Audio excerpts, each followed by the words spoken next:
In the autumn of 1996, Danielle Houchins, called as Danny, was a bright, free-spirited 15-year-old girl from Belgrade, Montana. She was Belgrade High School's student.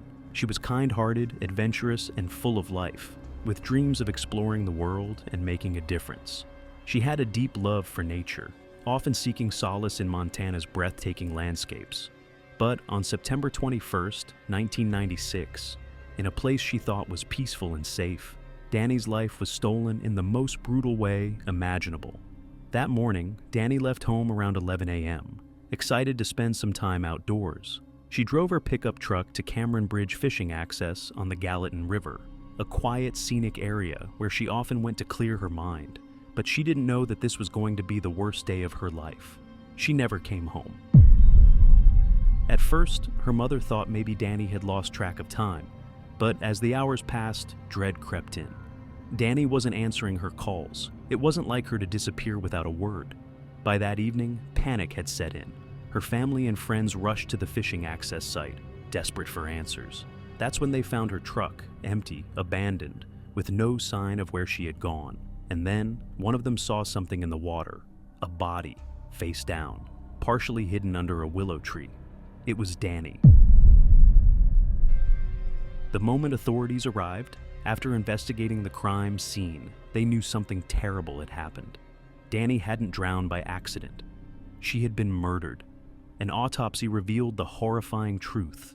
She had been sexually assaulted and suffocated. The killer had held her down in the muddy marsh, forcing dirt and water into her lungs until she stopped breathing. She had fought for her life, but he had overpowered her. The news shattered her family. Her sister, Stephanie, had lost her best friend. Her mother and father were consumed by grief, struggling to understand how their beautiful daughter, who had just started her journey in life, could be taken in such a cruel way. Her friends and teachers at Belgrade High School were devastated. The whole town mourned. But even in their grief, one question haunted them the most. Who did this? The police worked tirelessly to find Danny's killer. They interviewed people, followed leads, and examined every piece of evidence they could find.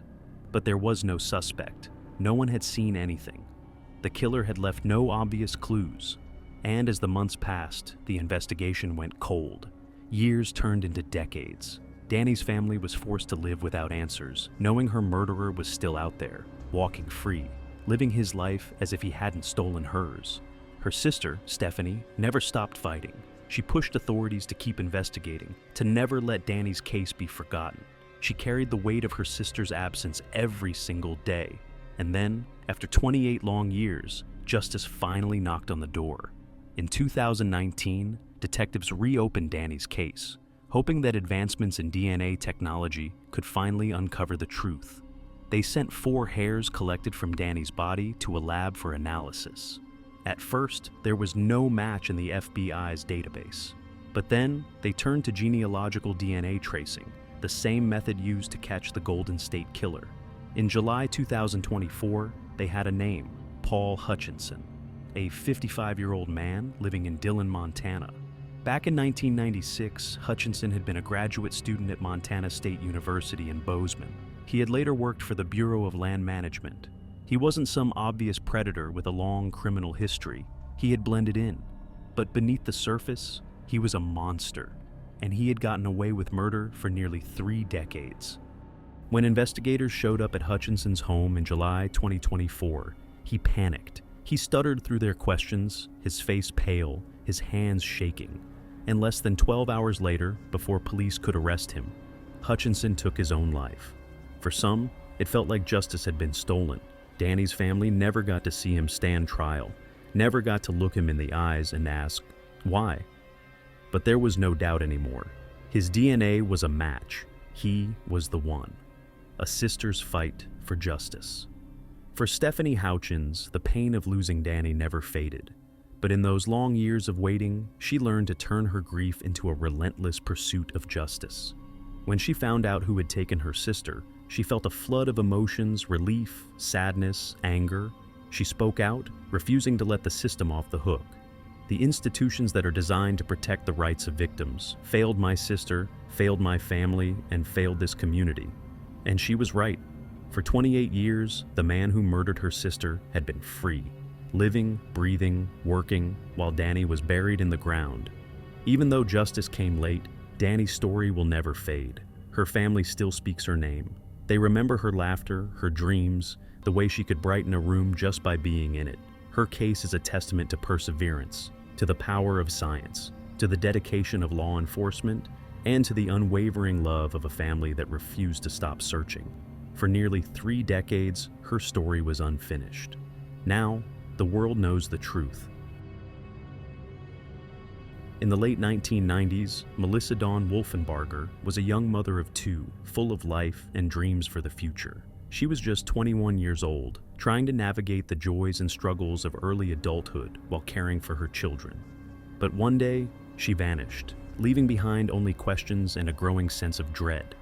For 25 years, her mother, Norma Patton, lived with an unbearable burden, the aching absence of her daughter, and the agonizing question, who had stolen Melissa's future? The last time anyone saw Melissa was in late 1998 in Atlanta, Georgia. She was a loving mother, a daughter with a bright spirit, and someone who deserved to live a full and happy life. But suddenly, she was gone. Norma knew something was wrong. Melissa would never have left her children behind willingly. As days passed with no word, hope turned into fear. And soon, that fear hardened into the kind of sorrow only a mother of a missing child can understand. Days turned into months, then months into years. No one knew where she had gone or why. The police had few leads, and her case went cold.